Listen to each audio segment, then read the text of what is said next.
Hey there guys, this is Sam and Justin at the Survival Review, and I'm back on the channel for my yearly appearance, which means that it's spooky season, Halloween time, that wonderful, delightful time of year.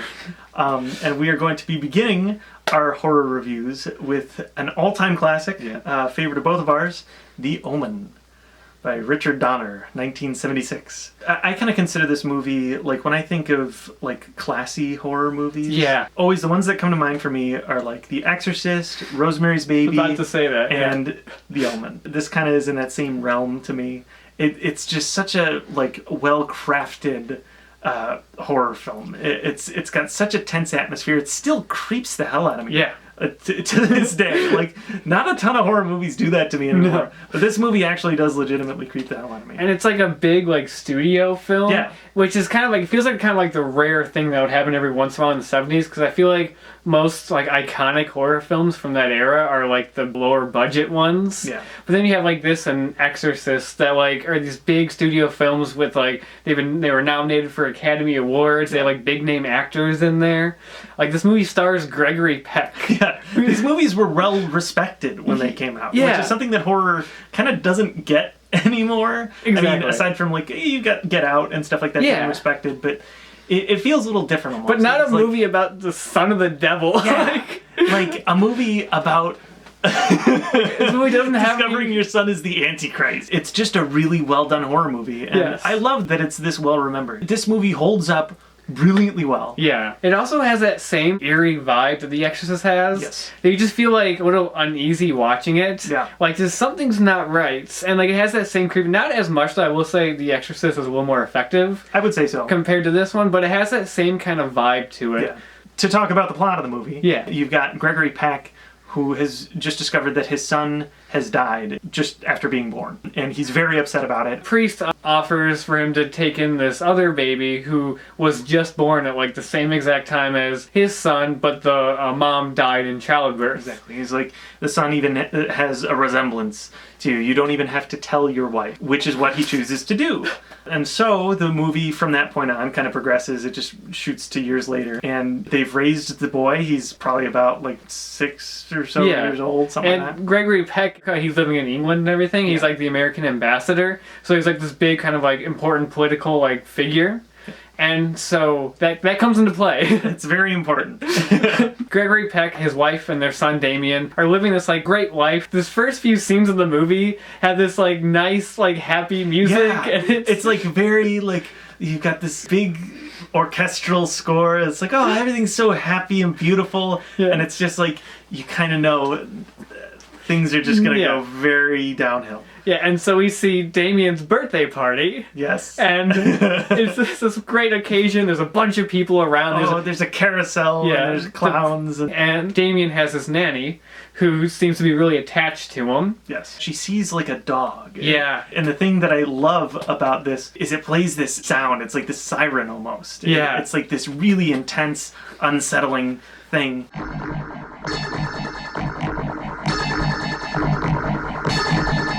And from there, she just kind of disappears, and that's when you see her on the ledge of the top of this house, and she goes, "Damien, it's all for you." And she jumps off and hangs herself.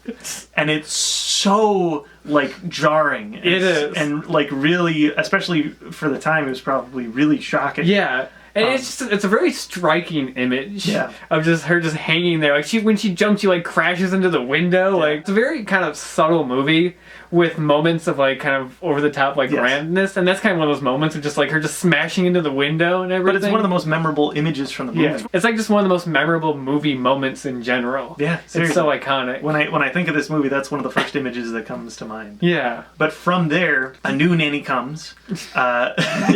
Who they didn't send for one. She just kind of appeared. Oh, the company sent for me. Yeah. And you could tell that there's just something very strange, and it's because he's the son of the devil. Basically, yeah, because all these events start happening. Yeah. You have like they're pulling up to the church, and he starts like freaking out, starts like clawing at the mom and everything, or they go to the zoo and all the animals start acting up and everything. So slowly like something's happening. Honestly, like, Gregory Peck is pretty oblivious to it.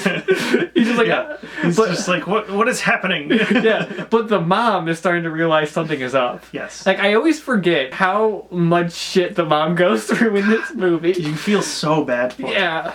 Because she's like convinced he's not her son, which he's not. Yeah, exactly. and she doesn't know what to do.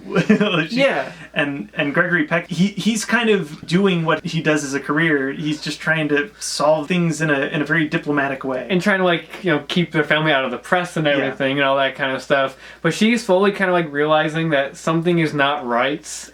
And then you get to the scene where she's alone in the house with the nanny and Damien. She's standing on a stool trying to fix something. And here comes Damien on his little bike. And he knocks her over. Yeah. And it's just so, like, because she's holding onto the sides of these pillar things. And she's just like, Damien, help me. And he's just sitting there watching her. And his performance in the movie, the little kid, works really well because he doesn't really do anything over the top with his performance. He's just a little kid. Well, he's just acting sinister, but like he's never like at the very worst he'll like smile. Yeah, it's basically he's told in this kind of way where it's like anything that's happening could have just been a strange occurrence. Yeah. And really the kid could just be normal, Yeah. Because he doesn't act like an evil, like, devil child or anything. He just acts like a normal kid. And at the end of the movie it turned out that, like, he wasn't the son of the devil, it would make kind of sense. It would still be kind of weird that all this stuff happened, but you'd be able to buy it. It doesn't go... It would be a lot of coincidences. But it doesn't go so grand and, like, over the top. Yeah. But another character that comes into play, who's one of the best characters in the movie, is this priest who's like clearly very troubled and has spent many years following them around. Because he knows that he's the son of the devil, and he's the one trying to convince Gregory Peck that he needs to kill his son. Yeah. Which isn't an easy task to convince someone. But as things keep piling on and on and on, Gregory Peck just begins to realize, he's right. This is what needs to be done. Yeah, so like all the acting in this movie is really good. Like we said, Gregory Peck, who's like this like all-time classic actor, he doesn't phone it in. He totally he goes all in on it. Yeah, and he's great. The actress that plays the wife is fantastic because she has a lot of stuff to go through in the movie. And like we mentioned, the kid who plays Damien is like super memorable as the part. Like, he's great. One of the best things about this movie is the score. Yes. The Jerry Goldsmith score, which is fantastic. And the way that it's used, because like you've also got those moments like that siren that goes off, and one of the things that I love about that scene when you have that dog at the beginning, they go back to the dog after she hangs herself. It plays that siren. And then when it cuts to the next scene, it just hard cuts while it's on the siren.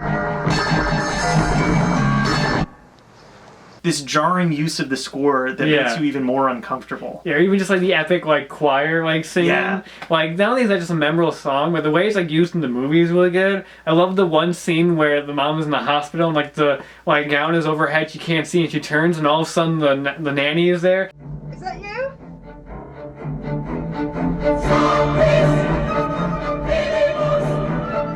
And it's just such a great moment. Yeah, it really, like, more than just scoring the movie, it really is like half of the movie is the score. Yeah, it really is. And there's a lot of memorable like death scenes. Like I mentioned, the movie gets a little over the top of those moments. There's this photographer character who is kind of prophesizing all of these deaths in the movie, because when he takes a picture of somebody, you can see a shadowy image of something coming towards them, and that kind of is the omen. Yeah, really. That is the omen of death. That is the title of the movie. Yeah. And that's another thing that is just super memorable to me and was like a really fascinating concept and little... Yeah, I loved all that stuff. We're just looking at the pictures and you see like the little mark, like the priest, like basically the lightning strikes this like pole and it falls down and just impales him, and then you look at the picture and then you just see this mark like where he will eventually get hit and killed. And when the photographer has a picture of himself, there's like this image of this like line going across his neck. Yeah, exactly. And you can take a guess what happens to him. That moment's just great. Yeah, that's another one of the images that immediately pops into my mind when I see this movie. Yes. He's just like he's reaching down to pick up the stuff, and then all of a sudden this truck which has this sheet of glass on there, the lever gets pulled and it just starts driving backwards. The sheet flies off and just straight up decapitates it, but like it's so ridiculous how it happens. And my favorite part of that is the transition into the next scene, because the whole thing that happened in that scene is Gregory Peck and the photographer are arguing because a priest just told Gregory Peck that he has to stab his son with these special knives. And he's like, fuck that. And he throws the knives. And the photographer's like, well, I'll do it myself. And he goes to get the knives, and that's when the car runs him over. Yeah. And then immediately after he gets run over, Gregory Peck is just like, it cuts to him in the car with the knives. He's like, son of a bitch, I do have to do this. And it's not like played for laughs, but I find that funny. Yeah. And speaking of deaths, like, I would never have expected the wife to actually die in the movie. Yeah, it's really like big. Yeah. Every death is like weird how it's both a subtle movie and like really over the top at the same time. Yeah. But like it works. It blends together really well. It makes like the death scenes more jarring and surprising. Because Exactly. you expect this kind of like subtle, almost like maybe realistic type of movie, and then all of a sudden like, you know, a guy gets decapitated and the head just spins around in the air. All of a sudden a rod is falling off the top of a church and impaled a man while he's standing up. Yeah, and then you get to the ending. Yes. Where like he follows through on it. He grabs his son and like drags him into a church. It's like so screwed and up.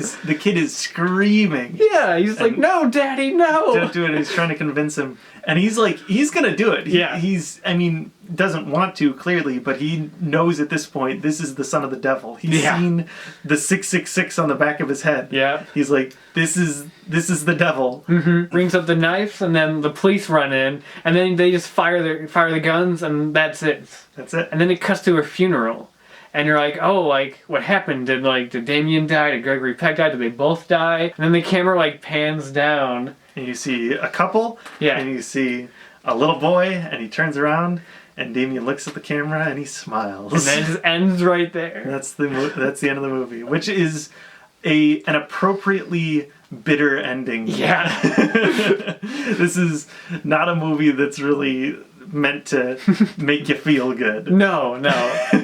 But it works. It's the perfect ending. Yeah. And now he's very well going to inherit his dad's money and maybe become the president. Exactly. So, yeah, The Omen is just a fantastic movie. Yeah. If you haven't seen it, highly recommended. Yeah. It holds up incredibly well. It's one of the best horror movies of the 70s. Absolutely. One of the, like, iconic horror films. Yeah. Like I said, I hold this up there. It's not quite as good as The Exorcist, but I hold this up there in the same kind of regard as that film. Yeah, definitely. And it's definitely worth checking out for a horror fan. Absolutely. And that's about all we have to say about it for now. Yeah. We will be back with more horror reviews this Yeah. month. So until then, we'll see you guys later.